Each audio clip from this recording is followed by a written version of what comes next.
Otaku é um povo muito chato. Se tem um fenômeno que eu ainda preciso entender nesse meio otaku, eu tô aqui há 3 anos colocando vídeos na internet pra otaku assistir, e já sou otaku há muito tempo, mas se tem um fenômeno que eu ainda não entendo em todo esse tempo que eu tô aqui, é o fenômeno do medo ou aversão à tradução. Eu não consigo entender por que isso é um tabu no meio otaku, que é a coisa mais básica do mundo. Se você tem um trabalho numa outra língua, feito por uma outra cultura, você quer ter acesso a isso, mas você não tem domínio daquela língua, você traduz. Legenda, traduz um livro, traduz uma história em quadrinhos, várias coisas você pode fazer. Tem tradução há muito tempo. Isso é uma coisa, inclusive, é um trabalho muito legal, que eu queria ter feito, eu queria ter ido por esse caminho na faculdade. Trabalhei com tradução um certo tempo, freelance, de inglês, óbvio que eu não falo japonês. Só que o otaku não gosta disso, o otaku não quer que as coisas sejam traduzidas, o otaku quer que o máximo possível as coisas fiquem em japonês. Então, vamos primeiro pensar no conceito de tradução. O que é traduzir? Quando você tem algo produzido numa certa cultura, em uma certa língua, você quer passar isso para uma outra cultura e uma outra língua, certo? Isso é tradução. Não é simplesmente pegar as palavras equivalentes e colocar elas em ordem. É uma questão de você traduzir de uma cultura para outra. É praticamente impossível que sentidos não se percam no caminho, certo? Porque quando você escreve algo, por exemplo, se eu fosse escrever um livro, eu, Leonardo Camargo, brasileiro que falo português, fosse escrever um livro, eu ia escrever isso com a minha cabeça de quem foi criado há 25 anos na cultura brasileira, falando português. Se o que eu escrevo em português aqui no Brasil for publicado em Portugal, alguns sentidos vão se perder. Tem muita cultura nas palavras que você escolhe. Então é impossível você passar o mesmo sentido de uma cultura para outra. O velho exemplo daquelas palavras em português de Portugal, por exemplo, fila em Portugal é bicha. Se você coloca se um cara escreve bicha em português de Portugal e é publicado aqui no Brasil, você vai pensar outra coisa enquanto lê. Certo? Você vai pensar, você com a sua cabeça de 5 anos de idade mental, como todo homem, que eu também tenho isso, se eu tô lendo, eu sei que é português de Portugal, eu sei que bicho significa fila, mas tem uma risadinha de uma criança de quinta série que tá zoando o amiguinho, bicha! Aquilo existe ali. Então você já colocou um outro sentido na palavra. Então é impossível você passar a mesma exata experiência numa tradução, certo? É uma coisa que as pessoas precisam entender. Você não vai conseguir pegar um mangá e traduzir para o português e ter exatamente a mesma experiência do japonês. Muita coisa se perde, sotaque, escolha de palavras, trocadilhos, junção de palavras, que o japonês faz muito isso, juntar umas palavras para dar uns novos sentidos e tudo mais. Essas coisas se perdem, é impossível não se perder. Japonês é uma língua complexa. É óbvio que ela é uma língua complexa, eu entendo isso. Eu tô trabalhando agora numa editora e o nosso tradutor, direto a gente faz umas perguntas pra revisar o mangá e tal, e a gente faz a pergunta pra ele, e ele fala como está no texto original, e é muito difícil de adaptar pro português. Tem muita coisa que vocês não fazem ideia que se perde na tradução, porque simplesmente o português não comporta certos jargões, certas junções de palavras, como eu falei, muita coisa de carga cultural que tem ali. Os otakus, eles se pegam muito, por exemplo, numa coisa que é realmente muito complexa no japonês, que é o honorífico, chan, san, sama e tudo mais, que são os pronomes de tratamento, por exemplo, que são usados de várias maneiras diferentes no japonês, para você denotar, por exemplo, diferença de idade, diferença de hierarquia, intimidade, tratamento, ou outras coisas, algumas partículas que você coloca no fim de um nome para você fazer como se fosse um diminutivo carinhoso e tudo mais. Tudo isso está lá, tudo isso é de fato muito complicado, mas os otakus eles querem que fique, certo? Essa é uma coisa que os otakus querem muito. Não, tem que deixar o honorífico. E eu não consigo entender o porquê que as pessoas... Ok, tudo bem, você pode querer o honorífico, mas por que não querer outras coisas que também são complexas na língua japonesa?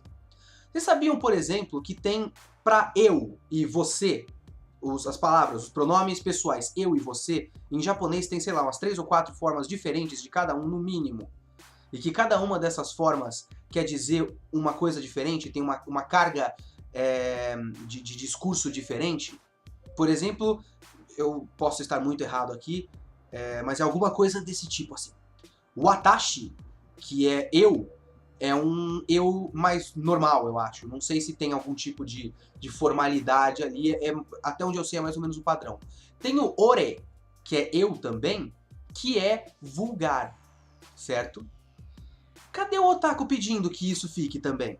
Você quer que o texto fique, sei lá, ore sou Ichigo. Quer que fique o texto assim? Watashi sou Batosai Himura. Não dá pra ficar desse jeito. Por quê? Porque fica horrível no texto. Porque isso não existe na língua portuguesa, certo?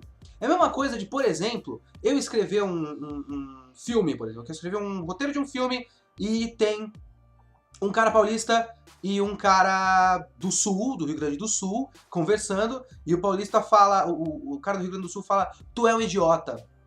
E o paulista fala, não, você que é idiota. Ó dois vocês diferentes aí. Tá certo que não é uma diferença de nível de tratamento como no japonês, mas é uma diferença cultural, certo? E vai colocar um cara que vai traduzir, vai legendar isso em inglês, porque o filme vai passar nos Estados Unidos. Nunca vai acontecer, é uma pena que não vai acontecer. Você quer que a legenda fique como? Tu is an idiot. Tu are an idiot. E a outra legenda, no, você are an idiot. Por que não? Porque tem que preservar essas diferenças culturais. Blá, blá, blá. Não dá. É tradução. Esse tipo de diferença não tem no inglês, a não ser que você queira pegar, sei lá, o inglês arcaico de Shakespeare e colocar Thou art an idiot. Não dá pra você fazer isso. Certas línguas vão perder mais, outras línguas vão perder menos. O japonês perde muita coisa. Não dá. E é por isso que eu acho que essa birra com querer que mantenha certas palavras de japonês, ela é arbitrária. Ela não tem um propósito, uma base central para que, não, tudo que tem diferença de tratamento ou tudo que tem um termo muito consagrado na língua, você tem que deixar em japonês. Sei lá, por exemplo, o fansub que coloca nakama para companheiro no One Piece. Ah, porque nakama é uma palavra importante para os personagens de One Piece. Beleza, nakama é uma palavra importante. Por que você não coloca a palavra para capitão também? Eu nem sei qual é a palavra para capitão. Mas por que você não coloca, sei lá, Kacho? Kacho é comandante, eu acho. Por que você não coloca Kacho ao invés de comandante em One Piece? Qual é a diferença de você dizer que Nakama é importante e Kacho não é importante? Mas eu acho que Kacho é chefe, eu não lembro mais, é uma palavra desse tipo. É tudo arbitrário, é tudo escolhido de acordo com o costume. No fim das contas, acaba sendo o costume, certo? Ah, por que não deixou tal título? Isso é muito legal. Títulos de obras. As pessoas pedem muito que os títulos continuem, sei lá, quando passa pro Brasil, vai passar na TV, por exemplo. Olha, eu já vi gente falando que Saint Seiya nunca foi publicado no Brasil. O que foi publicado foi Cavaleiros do Zodíaco, que é outra obra. Saint Seiya, do jeito certo, nunca foi.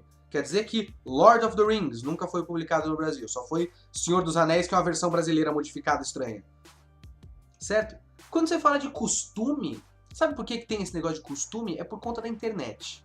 Porque a gente recebe essas informações e essas obras antes de elas chegarem oficialmente.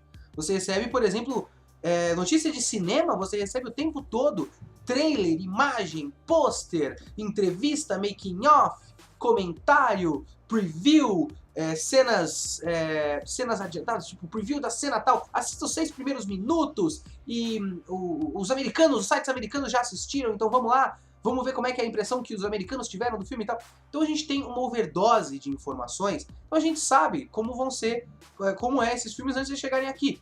Se fossem, sei lá, 1970 e os Vingadores, o Avengers, passasse aqui no Brasil, a gente nunca ia saber que se chama Avenger. O nome do filme é Vingadores, tá no cinema, de repente você tá passando na frente do cinema e pô, tem um cartaz escrito Vingadores, você nunca viu notícia disso antes. Vou assistir Vingadores, ponto. É assim que funcionava antes, mas como a gente tem tudo isso antes, a gente acaba sabendo como é o original e a gente quer o original. Por que a gente quer o original? Porque pensa bem, a gente sabe com 1 ou 2 anos de adiantamento que o próximo filme dos Vingadores vai ser a Era de Ultron. A gente sabe que o título do filme é Marvel's The Avengers Age of Ultron. Então quer dizer que se for no padrão brasileiro, o cartaz tem que ter assim. Ou então, como muita gente pede, coloca no subtítulo. Então quer dizer que o cartaz brasileiro desse filme tem que ser Marvel's The Avengers Age of Ultron, Os Vingadores, a Era de Ultron. É isso? Você quer? 5 linhas de texto no cartaz do filme. Se você passar os padrões dos otakus para outras mídias, a coisa fica maluca. Você teria livros publicados como A Song of Ice and Fire, Game of Thrones, Uma Canção de Gelo e Fogo, Guerra dos Tronos. 4 linhas de título na capa, porque eu sou acostumado com este nome. Sabe, são padrões dos otakus que são absolutamente arbitrários, que, primeiro, que ferem o princípio de tradução, e segundo, que não tem uma base. São double standards, é 2 pesos, 2 medidas. Sabe, eu quero o honorífico, eu quero chan, eu quero san, mas eu quero apenas a palavra você, porque esse é o padrão brasileiro. Eu não quero as 4, 5, 6 formas diferentes de você do japonês. Sabe? Cadê o padrão aí? Qual é o sentido nesses pedidos dos otakus? Então, além do costume, tem também essa mística da língua intraduzível. O japonês é uma língua que não se pode traduzir. O japonês é muito complexo, o japonês tem vários níveis de tratamento, tem muitas nuances. Toda língua tem milhares de nuances, tem milhares de variações. O português, cara, o português é uma língua que tem exceção mais do que regra. Português eu acho que deve ser mais intraduzível do que o próprio japonês, sabe? Não dá pra você achar que o japonês não pode ser traduzido, então simplesmente não traduzir.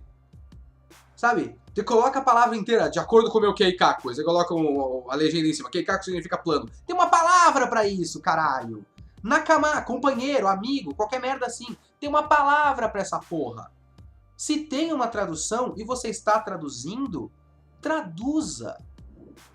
Se você está lendo em português, leia em português. Se você não gosta de como fica em português, aprenda japonês. É sério, esse é o argumento final, que eu acho meio babaca, que é meio próximo daquele não gostou, faz você. Sabe, eu não gosto desse tipo de argumento, mas acaba caindo pra isso. Se você gosta tanto do japonês e não quer que a tradução fique em português, leia em japonês. Então, eu tô fazendo esse vídeo pra tentar, eu sei que bater soco em ponta de faca que eu tô dando aqui, que pra convencer a galera é um negócio muito complicado. Existem exceções, existem nuances, existem várias camadas de discussão aí, mas o que eu quero dizer é, o propósito da tradução é transpor de uma cultura para outra. Sentidos se perdem, não tem jeito. Nesse caminho da tradução, coisas são perdidas. Mas o propósito do tradutor é fazer com que seja natural para o leitor da língua-alvo, ou seja, português, nesse caso de mangás, para o leitor da língua-alvo, leitor que lê português, cresceu falando português, para que aquilo seja natural, para que não tenha ruídos. Uma palavra em japonês, numa frase em português, é um ruído, é um estranhamento. Meu nakama não é gramática, não é, tá errado, não é português. Eu tô lendo, por que tem esse meu e por que tem nakama? Qual é a escolha? Eu tô vendo japonês ou eu tô vendo português? O que tá acontecendo aqui? Entende? Então é esse o meu ponto. Tradução é uma coisa necessária, certo? E é uma coisa que não é perfeita, nunca vai ser, e coisas serão perdidas no caminho. Então se você quer reclamar que tem que manter isso ou tem que manter aquilo, você tenha um critério. Então se tem que manter o título do mangá, se tem que manter o termo não sei o que no meio da frase em japonês, tem que manter o título em japonês, a obra tem que estar toda em japonês. Então as letrinhas em japonês, katakana, hiragana, kanji, tem que estar tudo lá. Se você quer que traduza, que se traduza tudo. Ok? Eu sou o Leonardo Kitsune e inscreva-se no canal, eu nunca lembro de falar isso. Inscreva-se no canal, dá like nesse vídeo, compartilhe, se você concorda, compartilhe e espalhe a palavra para todo mundo, para ver se mais gente começa a se conscientizar dessas coisas, que eu realmente acho que é uma conscientização importante, eu pelo menos acredito no que eu estou falando, então eu acredito que seja importante espalhar. Então, se você discorda, contra-argumente, videoquest.com.br, vai lá nos comentários, vamos debater isso aqui, muita gente com opiniões muito boas estão lá no videoquest.com.br, os melhores comentários estão no site. Então, vá lá, opine, dê a sua opinião também, e é isso aí, eu sou o Leonardo Kitsune e esse foi o SideQuest do VideoQuest, até a próxima.